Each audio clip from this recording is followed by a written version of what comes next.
Good evening with Sports Night. I'm Anne-Marie Burke. Well, Empire has moved to the top of the standings with 25 points after a 2-1 victory over Mars Auto Spares Pori Springs when the BFA's Premier League continued last night at the Wildy Turf. Meanwhile, league's last remaining undefeated team finally has a blemish. Paradise were beaten by two-time defending champs Weymouth Wales, who put an end to a 4-game losing streak. Now here's a look at both matches. And we kick off with the game between Pori Springs and it was the Bangkok boys who got on the cards first. Abiola Grant collects the ball to the left of goal and he fires across. It comes off the upright and rolls past the custodian. 15 minutes in and Empire is up 1-0.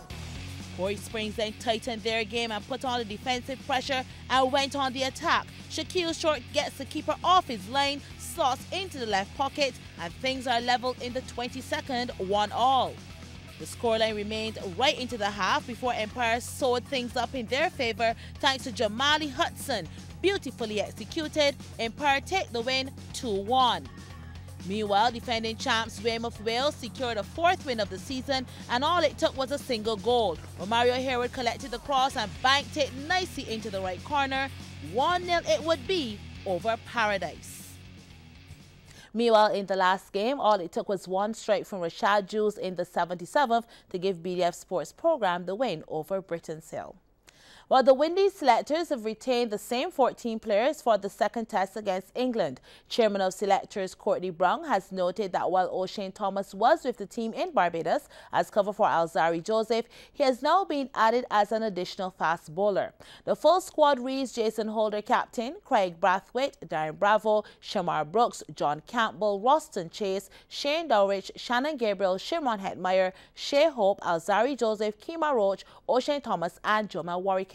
The second test will be played at the Viv Richards Stadium in Antigua. That starts on Thursday, January the 31st. The Windies lead a 3-match rubber 1-0 following their victory by 381 runs in the first test at Kensington Oval. Well, it's a $20 million swing. That's the word from Cricket West Indies CEO Johnny Grave as he commented on the commercial structure of the ongoing tour by England. Grave says with last year producing the lowest revenue in decades, the ongoing home series has been good business for the region and West Indies cricket. Playing Sri Lanka at home and Bangladesh at home for the contract that we have with our TV crew, which is, probably about 50% of our revenue comes from TV. Bangladesh and Sri Lanka are the worst value within that deal. So to have got through last year, we ran all our programs from under 15s, 17s, 19s. We had 2 A-team tours, which was what we felt really important to establish as almost the minimum that we do every year. Was tough. So last year was financially horrible. And therefore this year with England and India coming after the World Cup it'll be a record year for the West Indies. So we probably lost $20 million last year and we'll make $20 million this year, more than we would normally expect. So that will get us back into par position by the end of this year. And the Joseph Payne Athletics Classic was held over the weekend at the National Stadium. It gave athletes an opportunity to feel out the competition they will be up against as NAPSA and BSAC draw near.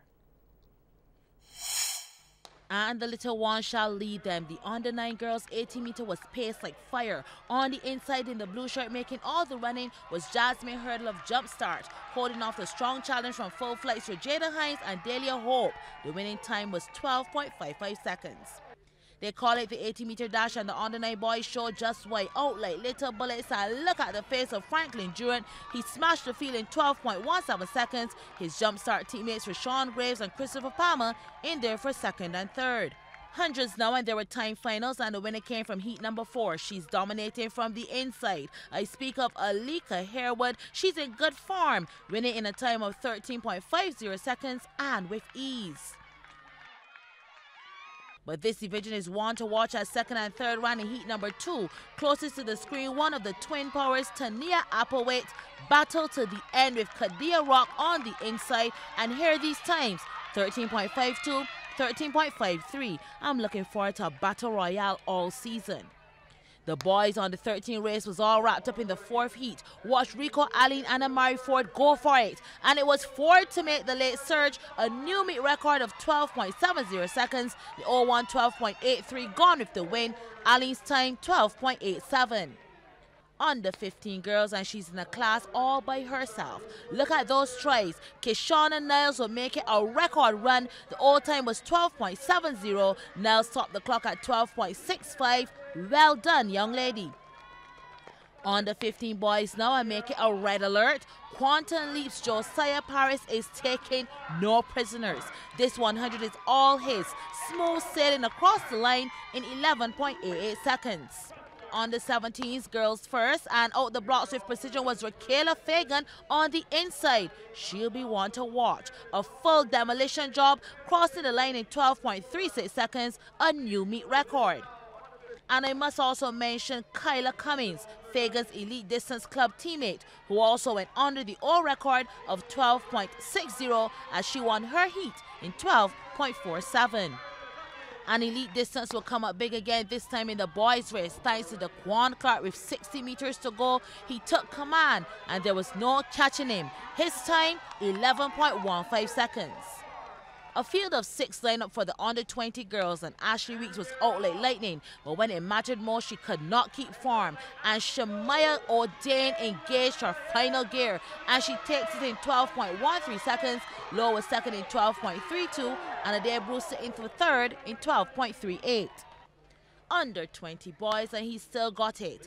Darian Clark looks in good form. So too Mikhail Carvalho. They take it to the line, both under the meet record. A new one is set at 10.76 by Clark. Carvalho takes second in 10.82. Into the big leagues, open men's 100 meters on the outside. Antonio Reese comes through in the final 20 to beat Brandon Hoyt and Reese Phillips. The times 10.86, 10.96, and 11.11. Now, after falling to a massive 381-run defeat in the first test against West Indies at Kensington Oval, one English supporter has given his 2 cents on what the visiting team has to do going forward. John Prettyfoot, who is visiting the Caribbean for the first time, says it was a one-sided match from the start. We watched the Saturday and the game was already over, so it was a bit of a non-event really, but it's still good fun to watch it. There's a few fours. I think there's 1 6 and a few fours. There's some good entertainment, but yeah, it wasn't really a contest, was it? People are optimistic that it'll be better in the second test, but I'm not so sure. It can't be any worse than that test, really, can it? So it might have to change things around. You know, they had the wrong bowling selection, and they need to change that.